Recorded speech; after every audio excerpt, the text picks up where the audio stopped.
Shalom dan puji Tuhan saudara atas kebaikan Tuhan bagi setiap kita sehingga pada minggu ini kita boleh bersama di dalam ringkasan pelajaran Sekolah Sabat pelajaran ke-8 yang bertajuk Misi kepada mereka yang kekurangan. Untuk mempelajari pelajaran Sekolah Sabat kita, mari kita berdoa. Bapa Surgawi yang bertakhta dalam surga, kami bersyukur berterima kasih karena Tuhan hadir bersama-sama dengan kami sementara kami mempelajari pelajaran Sekolah Sabat kami. Dalam nama Yesus kami berdoa. Amin. Sekali lagi saudara, pelajaran Sekolah Sabat kita, misi kepada mereka yang kekurangan. Yang menjadi pertanyaan, apa misi kita kepada yang berkekurangan? Kekurangan dari segi apa sebenarnya? Ayat hafalan kita Matius 25 ayat 40 katakan, Raja akan menjawab, sesungguhnya aku berkata kepadamu, apabila kamu melakukannya kepada yang paling kecil antara saudaraku ini, artinya kamu melakukannya kepadaku. Saudara, untuk mempelajari pelajaran Sekolah Sabat, kita pada minggu ini ada baiknya Anda membaca ayat-ayat seperti yang tertera di screen kita. Pendahuluan Sekolah Sabat. Satu topik yang diketengahkan di seluruh Alkitab adalah perhatian khusus bagi mereka yang atas satu sebab atau yang lain memerlukan bantuan. Kita bercakap tentang orang miskin, orang sakit, orang asing, janda, anak yatim piatu. Kumpulan manusia yang tidak sepatutnya wujud dalam dunia yang sempurna. Tapi sudah tentu kita tidak hidup dalam dunia yang sempurna. Pada abad ke-21 ini, masih terdapat orang yang mempunyai keperluan yang sama atau serupa dengan mereka yang hidup pada zaman Alkitabiah. Oleh itu, adalah baik untuk mengingati dan menerapkan prinsip yang firman Tuhan ajarkan kepada kita untuk meringankan beban mereka. Nah, dalam pelajaran minggu ini, topik kita misi kepada orang yang memerlukan, menunjukkan bahwa Tuhan mempunyai rancangan untuk menjangkau mereka yang mungkin memerlukan dalam berbagai cara. Keperluan mereka mungkin fisikal, emosi, keuangan, atau bahkan sosial, yaitu sesetengahnya mungkin dianggap sebagai orang buangan daripada komuniti atau keluarga mereka. Walau apapun keperluan, kita mesti bersedia untuk melakukan apa yang kita boleh lakukan untuk membantu mereka. Ini adalah bahagian penting dari apa yang dimaksudkan untuk menjadi seorang Kristen dan apa yang menjadi sebahagian daripada misi. Dan untuk mempelajari atau membahas pelajaran ini, kita akan membagikan kepada 5 bahagian seperti yang tertera di skrin Anda. Kita masuk di bahagian pertama, yaitu bagaimana berurusan dengan mereka yang memerlukan. Iman pada para sahabat. Tajuk pertama kita. Nah, bagaimana peranan iman seorang sahabat baik dalam mengulurkan bantuan dengan sedaya upaya? Saudara, Markus 2 ayat 3 hingga 5 mengatakan, ada orang-orang datang membawa kepadanya seorang lumpuh. Membawa kepada Yesus digotong oleh 4 orang. Tetapi mereka tidak dapat membawanya kepadanya. Karena orang banyak itu. Lalu mereka membuka atap yang di atasnya. Sesudah terbuka mereka menurunkan tilam. Tempat orang lumpuh itu terbaring. Ketika Yesus melihat iman mereka, berkatalah ia kepada orang lumpuh itu, hai anakku, dosamu sudah diampuni. Saudara, dalam Lukas 5 ayat 17 hingga 26 menunjukkan kepada kita kisah beberapa orang yang membawa salah seorang sahabat mereka kepada Yesus untuk disembuhkan daripada lumpuhnya. Mereka tidak berputus asa dalam menghadapi kesukaran. Jika perlu untuk memecahkan bumbung untuk membawanya kepada Yesus, mereka melakukannya. Karena mungkin mereka berpikir akan ada masa untuk memperbaiki kerusakan kemudian. Nah, apabila Yesus menyembuhkan lelaki itu, dia tidak bercakap tentang imannya, tetapi iman mereka. Iman ini adalah iman yang dimiliki oleh orang yang menolong orang lumpuh itu. Mereka mahu rahkan mereka sembuh dan dapat menjalani hidup normal semula. Nah, apabila mendengar tentang Yesus, mereka percaya bahwa dia boleh melakukan mukjizat itu. Dan mereka segera bertindak. Saudara, apabila kita mengetahui bahwa salah seorang kawan kita sedang melalui masa yang memerlukan, apakah yang kita lakukan? Kita mesti melakukan segala yang mungkin untuk meringankan keperluan mereka. Tetapi kita perlu pergi lebih jauh sedikit. kita mesti membawanya kepada Yesus yang bukan sahaja dapat menolongnya tetapi juga memberinya kehidupan kekal. Ellen White menuliskan, Ellen White mencabar kita untuk membantu mereka yang tidak berdaya. Jangan tunggu untuk diberitahu tugas Anda. Buka mata Anda dan lihat siapa di sekeliling Anda. Perkenalkan diri dengan orang yang tidak berdaya, yang menderita dan yang memerlukan. Jangan menyembunyikan diri daripada mereka. Jangan coba menutup keperluan mereka. Siapakah yang akan memberikan bukti yang disebutkan dalam Yakobus? Memiliki agama yang murni, tidak dicemari oleh keegoisan atau korupsi. Siapa yang ingin melakukan semua dalam kuasa mereka untuk membantu dalam rancangan besar keselamatan? Saudara, inilah yang dikatakan oleh Ellen White. Testimonies for the Church, volume 2, muka surat 29.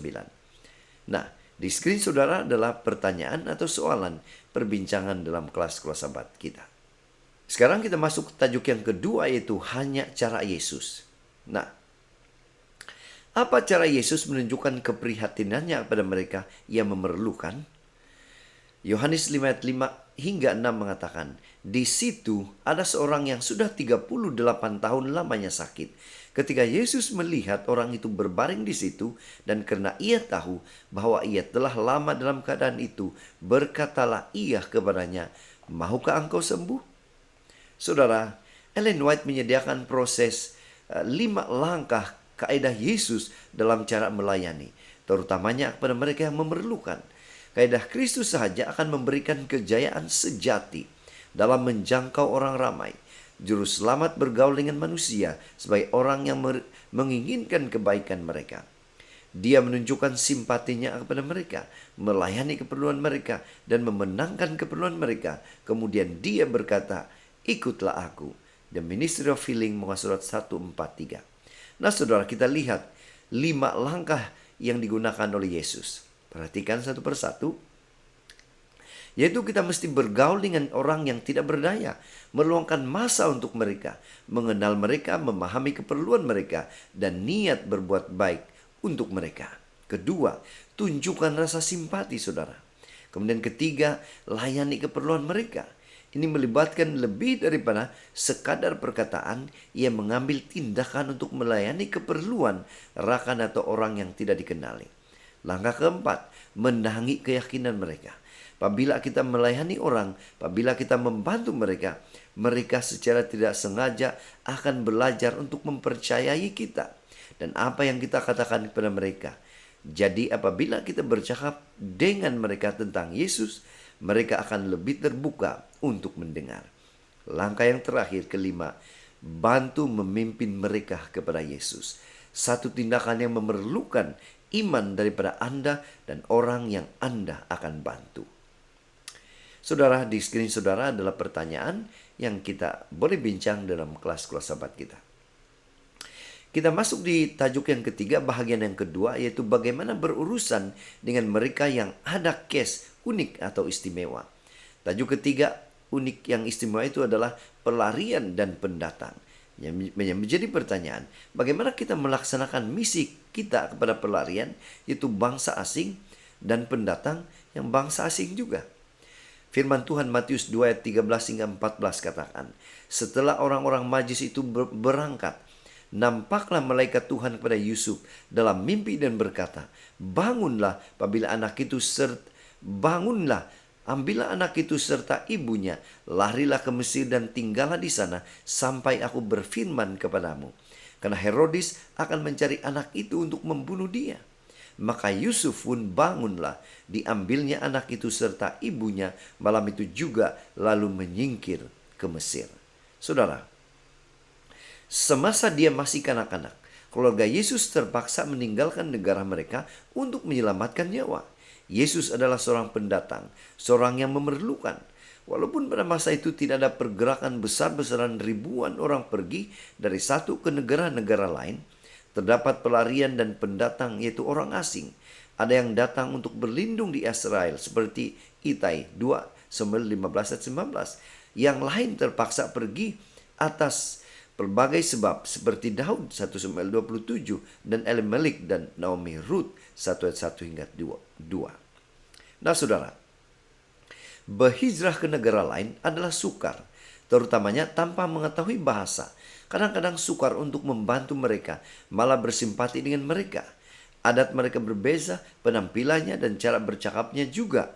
Mereka sangat sensitif dan dalam banyak case takut untuk membuka diri. Ia memerlukan usaha khas dari pihak kita untuk membantu mereka. Mungkin mereka memerlukan bantuan khas yang melebihi kemampuan kita. Tetapi kita boleh bekerja sama dengan organisasi bantuan kemanusiaan. Memberikan mereka sebahagian daripada masa dan sumber kita. Dan di skrin saudara adalah pertanyaan yang kita boleh bincang di dalam kelas-kelas sahabat. Tajuk yang keempat, membantu mereka yang sedang sakit. Yang menjadi pertanyaan, bagaimana misi Tuhan itu boleh diaplikasikan kepada mereka yang sakit?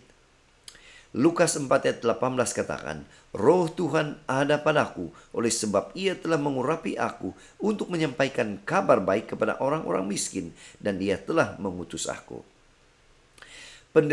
Penderitaan tiada sempadan. Ia memberi kesan kepada orang miskin dan kaya, kepada orang yang terpelajar dan bodoh, kepada lelaki dan wanita. Orang kaya mengalami kemurungan, orang miskin menderita kelaparan. Sesiapa sahaja boleh mengalami kemalangan, dijangkiti penyakit, kehilangan orang tersayang, dan sebagainya. Kita di sini untuk membantu mereka. Hadirnya kita di bumi ini bersama dengan mereka.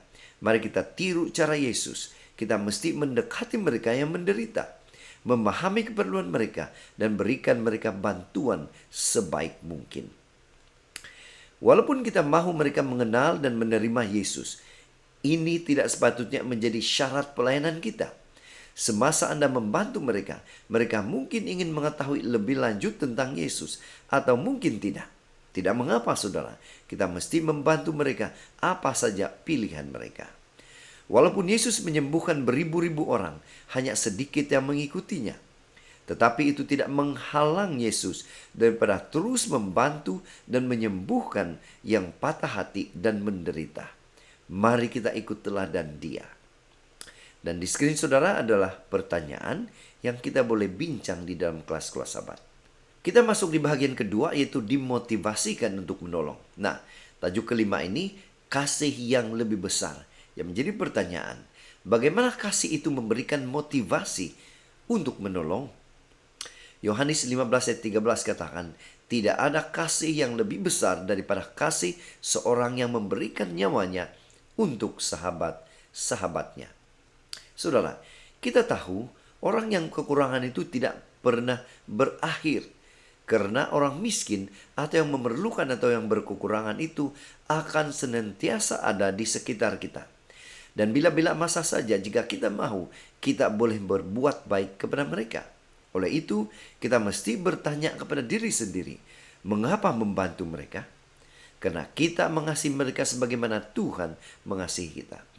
Kasih harus mendorong kita untuk melakukan tindakan kebajikan terhadap orang lain.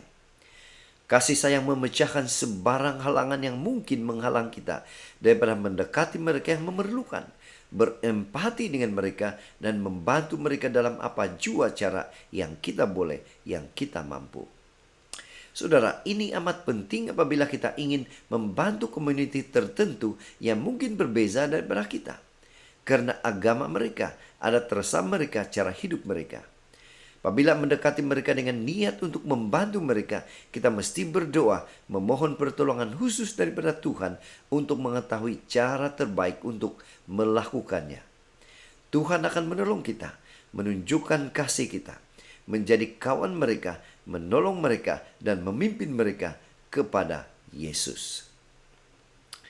Dan di skrin saudara adalah soalan yang kita boleh bincang di dalam kelas sekolah sahabat kita.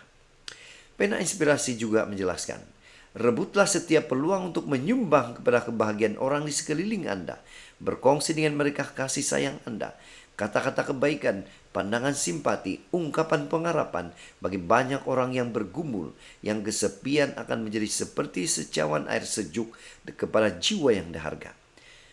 Kata-kata bersorak, tindakan kebaikan akan pergi jauh untuk meringankan beban yang terpikul berat di bahu yang letih. Dalam pelayanan yang tidak mementingkan diri sendirilah kebahagiaan sejati ditemui. Dalam Setiap perkataan dan perbuatan pelayanan sedemikian dicatatkan dalam kitab-kitab surga seperti yang dilakukan kepada Kristus. Hidup dalam sinar matahari kasih Kristus. Kemudian pengaruh Anda akan memberkati dunia. Saudara, dari pelajaran sekolah sahabat kita pada minggu ini kita boleh menyimpulkan.